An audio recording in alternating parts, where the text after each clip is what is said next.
Internet, Troy to the Max Extreme here. Dinosaur Neo. And Ghost Hunter Dave. And together we swig this Oktoberfest as Imperius Rex. Mmm.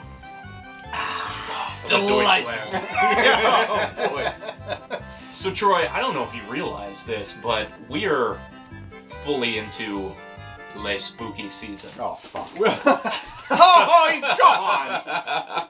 But we are here kicking off just a whole October full of spooky comic reads. You excited? Excited isn't the word as much as Spooked. spooked. Bit spooked. But we're here diving into what could be called a modern horror comic classic. Oh my god. Ow! Are you gonna call it that? You've read like 3 horror comics. So, yes, that would be one for me. Alright, we're not gonna stop there. We got this going all month long. So stay tuned, because we got some very frightening fiction this festive season. Nailed it. We're talking today about Snyder Jock, Hollingsworth. We're talking witches. Whoa. Wytches. Witches.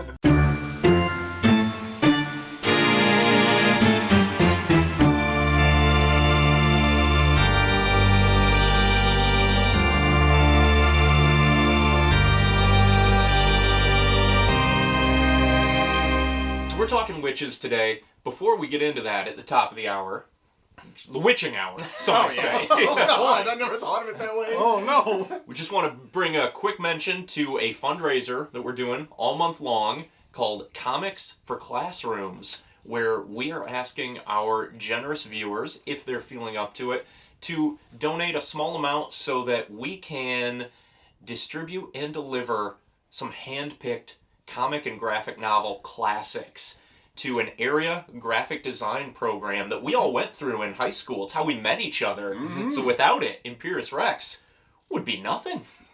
Be It no ceased more. to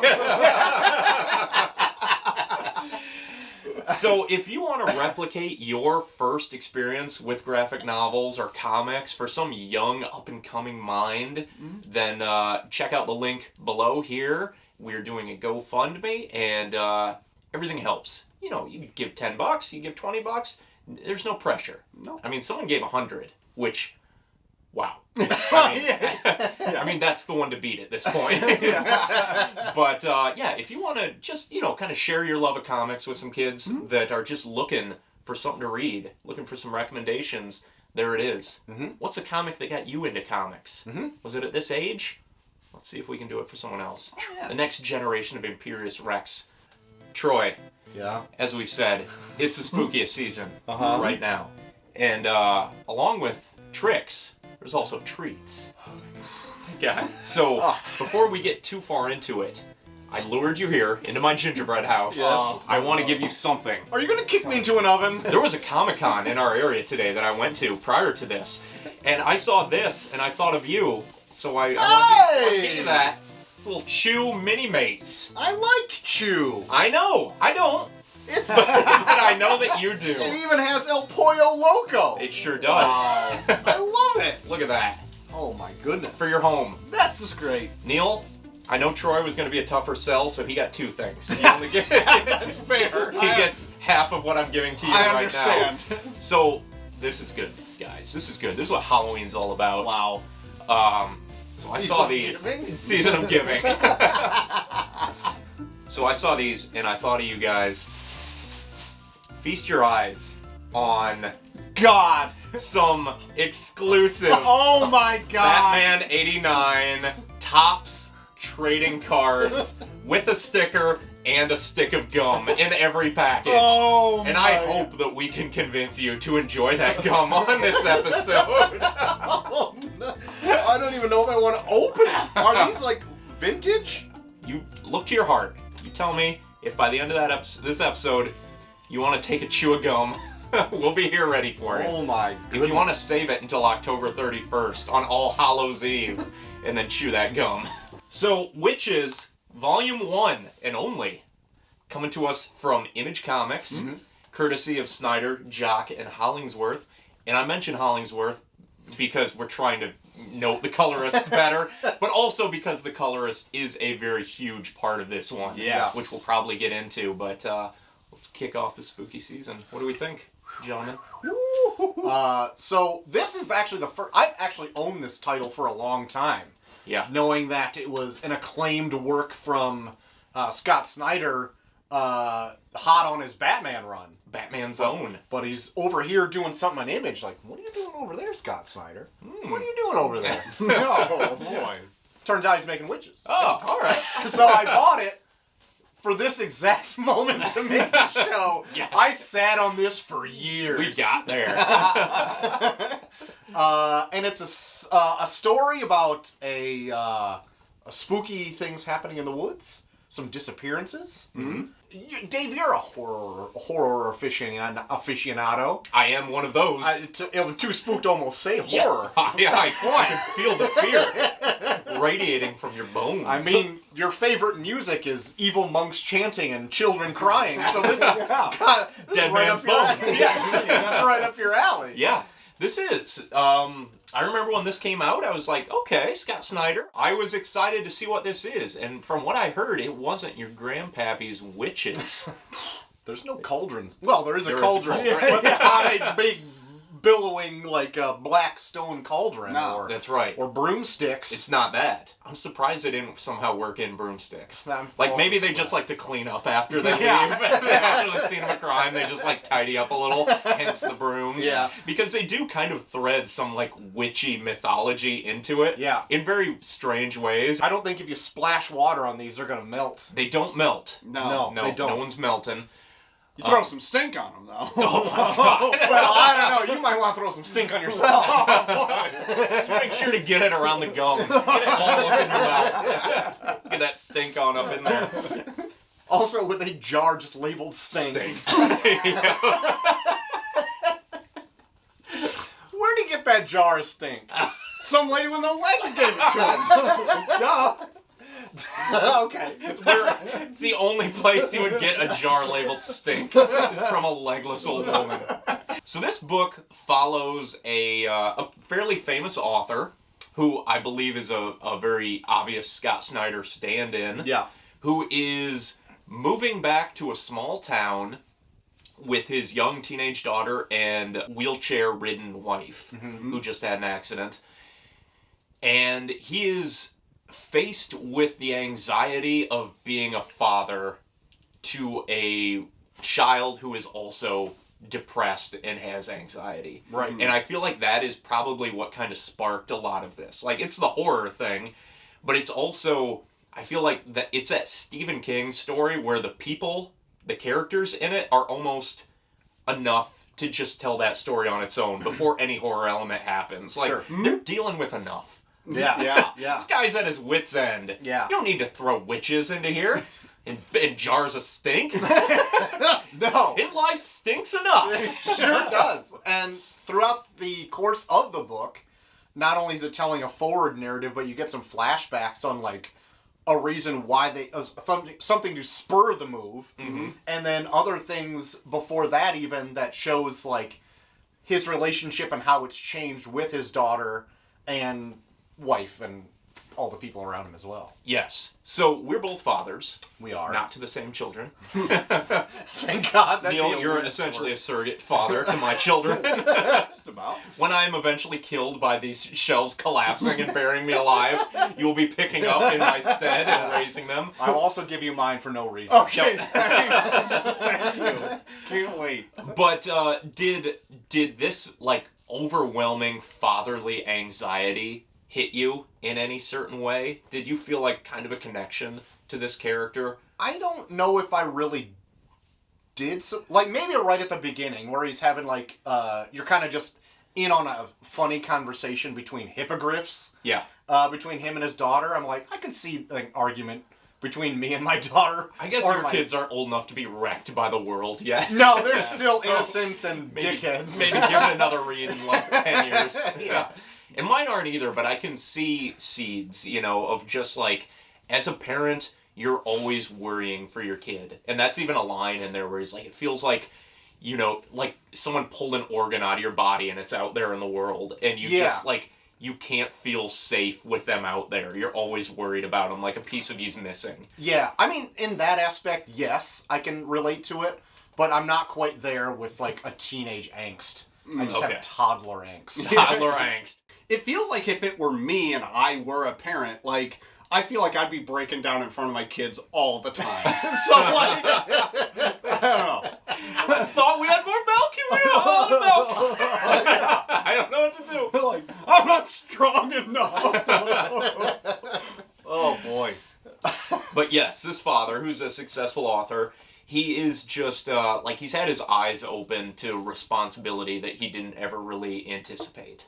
And now his wife is paraplegic, and they've gone back to this small town where all of a sudden there's this weirdness happening. And I mentioned Stephen King. I feel like this is a very Stephen King story. Yeah. Where it's it's a small rural town where everyone, like, for a comic, everyone is very fleshed out. And that's not like a knock against comics. It's just more of like, it feels like a novel. Almost. You get a lot from these characters. Yeah. And it does it over a very small amount of time, too. It's only 6 issues, and it tells a complete story. I didn't even put together the Stephen King aspect of it, but even, like, in the flashbacks, just certain attributes they give to characters, I'm like, oh, that's a very Stephen King thing to do right there. It's fabulous. It's a triumph. Stephen King. I guess his name's right on the cover. There it is. Didn't put it together until just now. But yeah, Didn't read the cover. It's a very, too spooky. Too visual. Oh my God. Look at all those trees. Oh. One's bleeding even. Oh! You ever been lost in some trees? Sometimes. Kind of. Kind of. Pretty spooky. Not, like, technically inside of a tree, but in the woods, I've been a little turned around. Well, there's people lost inside of trees in this one. Scream to get out. Couldn't relate. Never been in a tree. Never been in a tree. Well, I would say that you get a lot from the characters because a lot is actually, like, it's called Wytches and it revolves around, obviously, these weird woodland witches, but, like, it's a lot of it is just based around the father and his relationship with, like, his family. Yeah. Brings a very human element. Yes. Yeah. Supernatural tale. Yes. So let's get right into the meat of this. Okay. What'd you think about the Wytches? I would say it's great to me because Is it? Maybe not you. Yeah, not you. I think they make a very good antagonist because, and it kind of comes down to the art and the color, because you rarely get to see a very good glimpse of what the witches look like. Like, you get, like, they're pretty horrific looking creatures, and it's really not them that's like obviously they're the root of the problem, but it's the other people that are doing all the pledge stuff. That it's like the infected town, the brainwashed town folk that are the bigger problem than the actual witches, like, right off the bat. So what's a pledge? Oh boy, catch everyone that's up to a tough one because, like, at first you think it's like, oh, it's somebody like going and scribing on a tree and saying a pledge of this, but I think pledge is a physical liquid you put on somebody that, like, cleans them. Floors. Yes. yeah. Cleans that wood too. really good. That's not all. It's a weird, actual physical thing that a spray bottle is full of for some reason. But it essentially marks a person as pledged, I guess, for the witches. For the witches to eat. Yeah. Pledge is pledged. Pledge is pledged, baby. You pledge me some more beer. As boys say with rocks. Is this the cream? This is the milkshake IPA. Oh god. It's gonna be so. Oh, I don't want to. You want to mix? You want to pledge? Mix it. I don't care. I don't give a shit about anything anymore. Is this gonna upset my stomach? Nah, Dave. It's gonna make you drunk. We mentioned the writing. I would say it's top-notch Scott Snyder. It's actually not as wordy as I thought it was either. That's exactly what I was telling him yesterday. And because Dave and I actually struck a chord with this when we were talking about this off camera, and I want to know if you feel the same way. This book is written very cinematically. Yeah. Like, this book is a movie. It is. And it feels like it is paced and done exactly like a movie would be. And it's I agree. Perfectly adaptable. I'm not saying it has to be or should be. I'm just saying it reads exactly like a horror movie would today. At one point, I really thought I was going to turn the page and just have this exposition dump of the history of all witches and the history of the place they're at and all this shit, like how we did with the Court of Owls. Yeah. That shit. Yeah. No, he doesn't. We were talking about this too, because there is a mythology behind them, but you get it in small but dense doses from the townsfolk, and they speak like, oh yeah, the witches, you know the witches, the pledge and the stink. Like, they say it so offhandedly that you get like a fire hose of information that you really don't have a whole lot of context for. So you get all these words thrown around, like the Irons, this Irons family and all this, and you don't really know, like, okay, what's that? Yeah. And it doesn't give it to you. So it keeps some of it a mystery, but you realize, like, okay, there is this whole background to it, and it's obviously been going around for a long time, and we just get, like, a glimpse of it, which I think is a good way of giving you enough without spoiling the mystery. And on the movie aspect, apparently this was optioned for a movie. Brad Pitt's production company, Plan B Pictures, bought it. Yeah. I don't know if they still have the rights, but nothing ever happened with it. And that is crazy to me, because, like, what a cool property. And it is, like, you just adapt this, and that is a movie right there. How about the art? Should we get right into the art? Yeah. Because I feel like that is a major selling point of this book. It's not like the Dave McKean Arkham Asylum art, but I feel like it's a spiritual cousin of that, where sometimes you can't quite make out what's going on in it. Right. And a lot of that is probably the colorist, Matt Hollingsworth, which, I mean, that feels like it should be a detriment, but I feel like for this story, it works in its favor. Yeah. Where it almost does feel more like a movie, because there's moments where, like, in a comic, you can drill in and focus on a panel as long as you need to and make sense of it. Yeah. And the color is splashed across this so haphazardly that you can stare at it for a while and still only get, like, an inkling of what is going on. Yeah. Yeah. And I feel like that just adds to the chaos, especially at the end when they're in, like, the hollows of this tree. Right. Going around, you're like, I don't fucking know what's what. Yeah. It Like, still gives it, like, a just, mysterious ambiguity of, like, what's going on in a still image, which is pretty nice. Yeah. And Jock's artwork is, like, I rarely have read something where he's actually doing interiors. Yeah. I just see a lot of his covers and stuff. Yeah. So what'd you think of the story as a whole? So it's a bit spooky. It's a bit, it's more than a bit. It was hard. It was hard for me to just want to dive in, head first in the spookiness. Not unless you're covered in stink. That's true. We'll still get to that thing. Yeah. I don't know if it's like a reinvention or dug up some old myth from witches and maybe made it his own, or he actually took some old myths or whatever and used it. I don't know if I ever really fell into that idea of this is the brand of witches I'm going for. Yeah. Maybe it just took me off guard and I was like, okay, so they're just like monsters. Like they're just things. And they're not any worse than like I threw you into a pit of hungry tigers. Like, so that was the one part that I'm just like, I'm not sure. I did like, though, that he did shroud them in enough mystery that when you finally kind of got to see what was going on, it's like a surprise. Yeah. And it just wasn't a green, big, honking nose witch, like, stirring a big pot or something like that. Like, if that was the end game, if down under the tree that's what it was, just the Wicked Witch of the West. I'm kind of upset it wasn't a Baba Yaga. We could use more Baba Yaga. Always We use could more always Can you Baba imagine if there's a chicken leg house in this? Damn, it would fit perfectly in that hollow. Kidding me? Just like a house picking up its skirt and running away on its chicken legs. You said, like, it's not the traditional witches. As a kid, I was never into witches. Like, No, witches. I never was either. It's like a skeleton, you know? Yeah, we all know how I feel about skeletons. Okay, all right. Maybe too far. As I've gotten older, there's something about witches and, like, the cults and, like, the satanic rites and all that just, like, it really drew me in. It appealed to me more. I don't know. As I've gotten older, I've kind of sought out more witch-flavored things. And this is one where it's, like, it's so different while still kind of being under that umbrella that I really, really enjoyed it. Okay. I agree. I agree with Dave, I think, more or less. So, right off! well, I No, go see, ahead. like, I definitely see where you're coming from, but, like, I think it's a good, innovative take on it, and it's not your stereotypical witch. Right. And I wasn't... Let me get this straight. I was not looking for that either. But I wasn't, I guess, expecting, like, a beast. Yeah, that makes Yes. sense. You really want to know what this reminded me of. This whole story, like the witches and all of this, it reminded me of Troll 2. Oh my word! It absolutely And did. in more ways than you'll probably expect. So, it's all Troll 2, you eat green food, and you turn into half man, half plant, a goblin's favorite food. Right. Yes. If you have not seen Troll 2, I Spoilers. urge you to do so.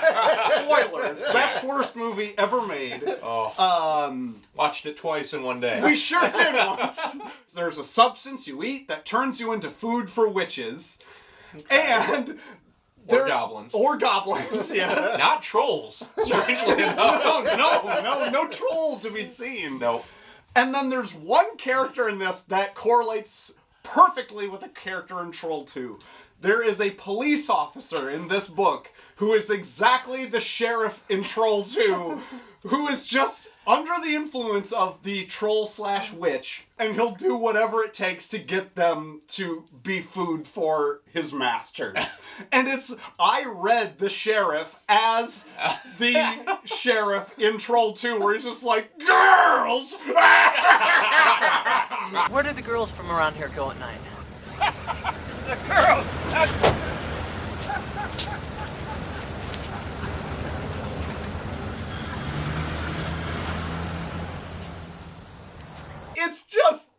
It's perfect to me. It absolutely is. You wait until I add the footage. It'll change your life, man. So who is the Grandpa Seth of witches? Oh, I guess it would be... The old woman? Yeah, it would be The the legless old old woman woman. who, like, pokes her nipple and gives the... So what did you make of all that?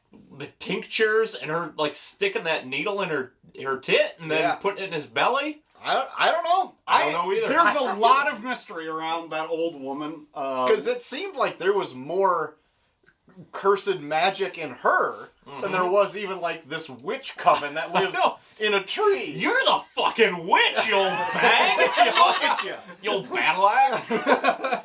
Golly, like, made his, like, stomach give him the directions to some clue to an old amusement park or whatever it was. Yeah. Sick. Ugh. Sick bitch.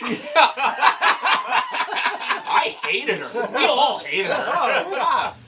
I get jars of stink just ready to give out. So my reading was, my initial thought was, like, I did not know what to make of this character. Because at first you think, it's straight up another villain under the control of the witches or whatever. Yeah. Just same. trying to I kill thought the this same dude. thing. But then it's like, not, but she's still horrible in every way imaginable. Yes, So it's like, what good are you doing? You gave this man a jar of stink and then said, hang me, fool. After I shoot your ear off. Yeah. There's a lot going on with this old we woman. need a book about her. Do we? Well, I don't know about that. Probably too spooky for one. And probably way too gross. Yeah. Here's how I lost my first leg. Here's the stink recipe. Let's get on the stink, though. Okay. Can we Get talk on about the stink? stink. There is a full page where man slathers stink all over him. And we're... I'm not kidding you. It's a jar labeled stink that this old legless lady gives our main character. And it essentially masks you to the scent for the witches. They Yes. cannot smell you and track you when you're slathered in stink. Right. And that's it. That's all stink is. Glad we got into that. Can we just play the It's Always Sunny quote real Yes, quick? we can. Quote, eat your butt and his son's butt in the stink until his stomach was full of your butts. Oh, should we get a little more stink? Yeah, let's Open up some stink here. Let's dabble the stink. Pour some stink. Do you want to promote this this establishment you got this from? I will. Drinks provided for this episode by Highway 20 Brewing Company, a great local haunt of mine. recently. Haunt. Oh! I did not mean to do that. Everything brought you here. Everything you did brought you here tonight. Next time you go there, Say something. cover up and stink. I'll stink myself up real good. What was I saying right before this? I don't know. Something about stink? Something about stink. Shit. There were a couple moments in this that, like, got under my skin a bit.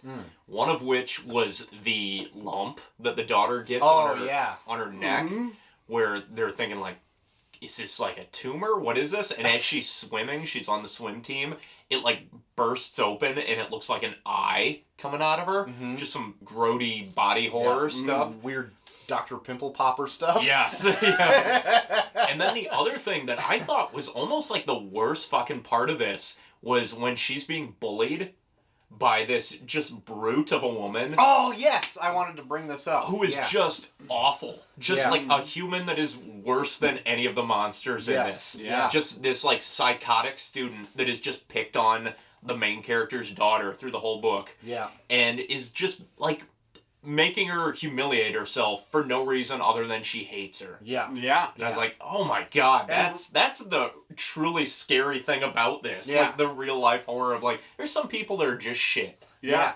Yeah. That not only did freak me out as like, this is like some real life horror shit, of just like a bully, I'm not even gonna say hazing, just straight up abusing this human just to make him feel like nothing for nothing. It's just like, I hate you for no reason type shit. I mean, she gets her in, she gets sucked into a tree. And busted in half.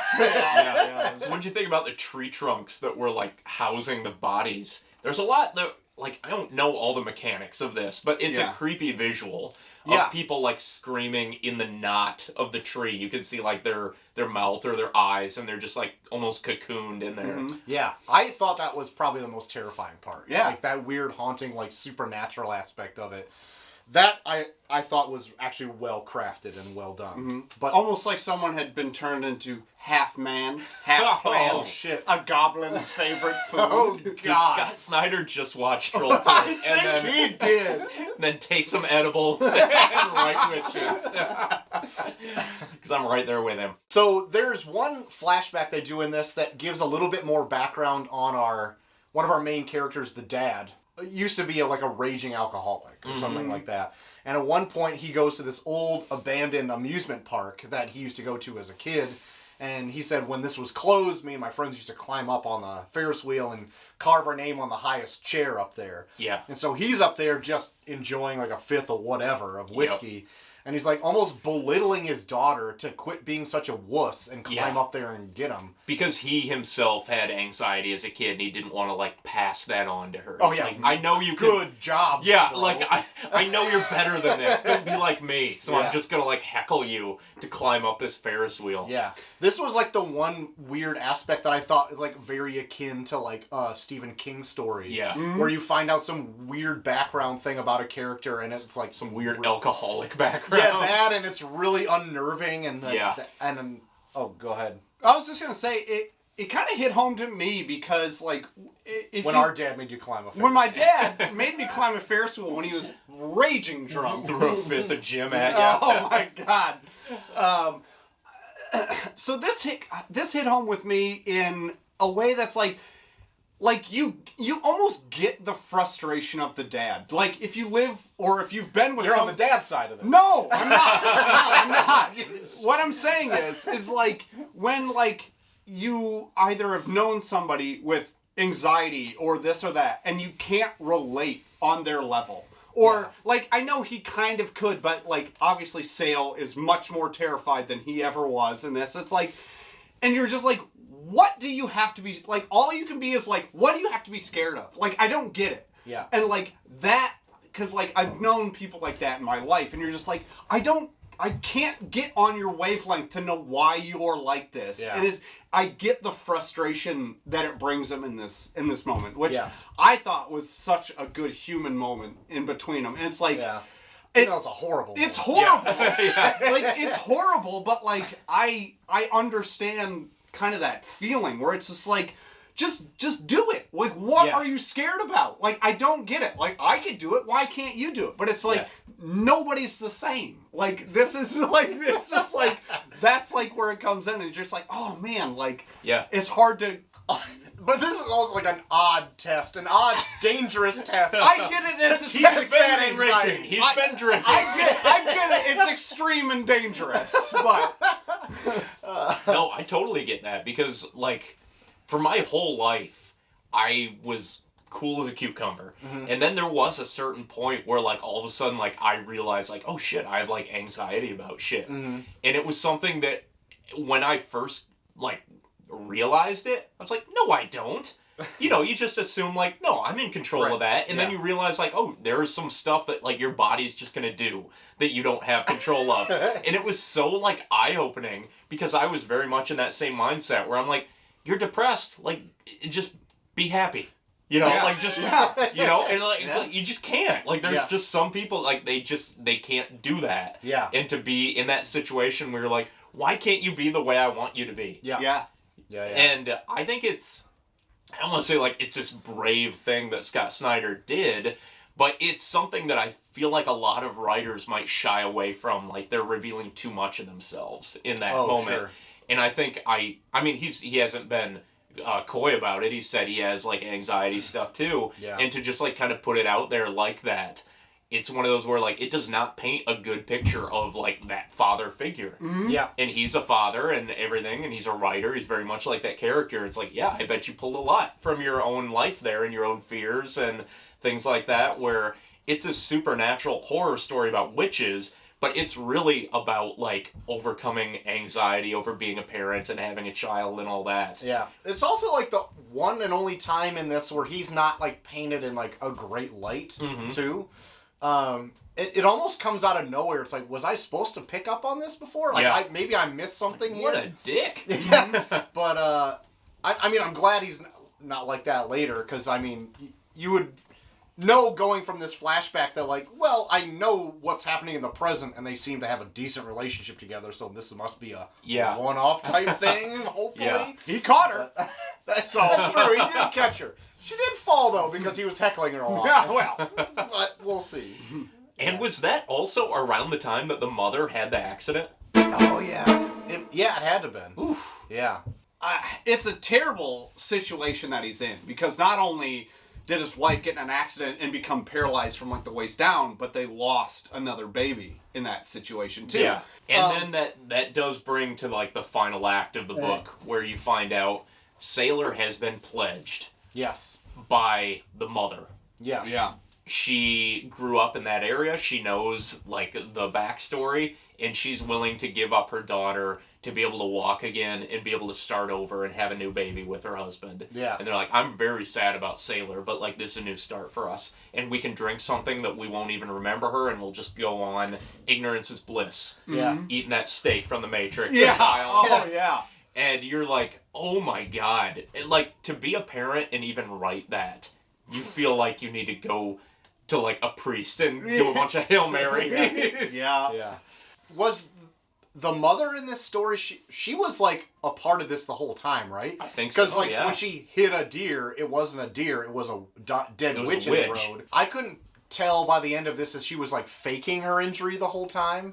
No, I think she was it a injured, legit thing? and then the witches cured her because they could do like spells. Okay. Okay.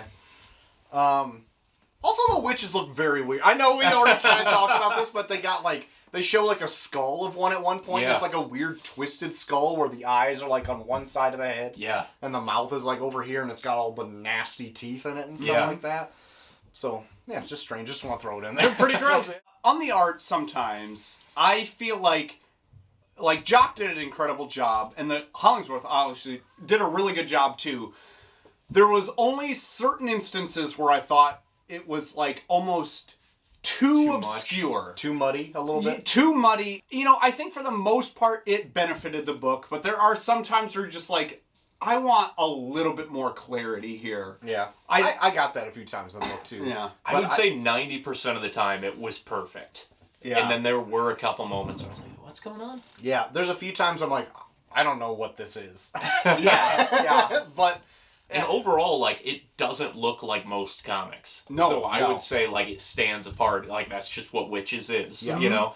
And I've looked into some of the other stuff Hollingsworth's done, and it is not this vibe. So Right. it's like, oh, okay, we did it for this. Yeah. I mentioned Arkham Asylum earlier, but, like, it is that type of book where you flip through it, and you're like, holy shit, this looks weird. Yeah. You know? Yeah. And, like, it's eye-catching, and I think that's what immediately draws you in. Yeah.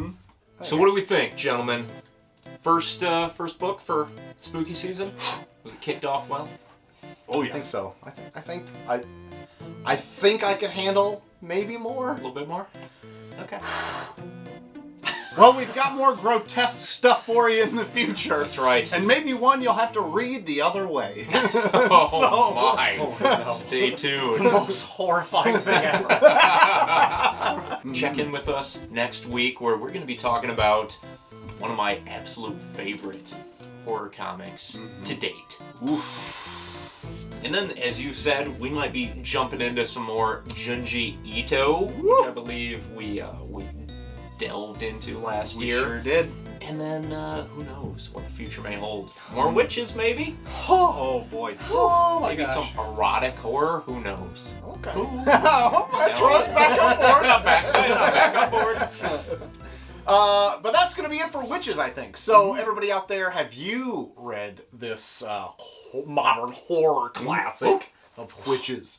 Let us know down below if you liked it or not. Also, suggestions on your favorite horror comics. Yeah. Dabble them down in that comment Yes. basement. You'll avoid them. I will definitely thumbs down every one of them. But if you would like to join our Patreon, you are more than welcome to do so. With a subscription to our Patreon, you get access to our Discord 24/7. You also get early access to episodes and other fun stuff. Yeah. If you want to buy some merch, which I'm not pushing you to do so, but you can do that at redbubble.com. You can get our faces on a pillow or whatever. You can do that. What everyone wants. But that's going to be it. So join us next time for more spookiness, which I may or may not be here. I don't know if my guts can handle it. I'm already less some guts. I don't know if I've got more to give. We're going to make you eat that gum by the end of October. Oh my god. We're going to eat this old gum. I can't wait for the sharpness to just destroy my gums. Like In chew your a asshole. razor blade. But I've been Troy to the Mash Extreme. Dinosaur Neil. Ghost Hunter Dave. And we've been Imperius Rex. So we'll see you next time. Auf Wiedersehen. Good night.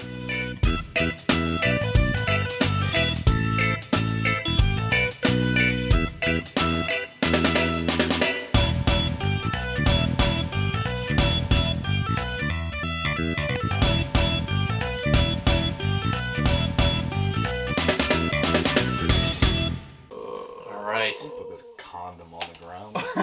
You want to eat that? Chew on that for a bit. I'm a little upset that there's that much skull and bones left in your package there, Troy. I'm savoring them if they're Oh, a okay. rarity. They are. Last of their kind. I'm gonna put this hard candy in my mouth before we start recording. Just Just clank around. really get that saliva going. Right.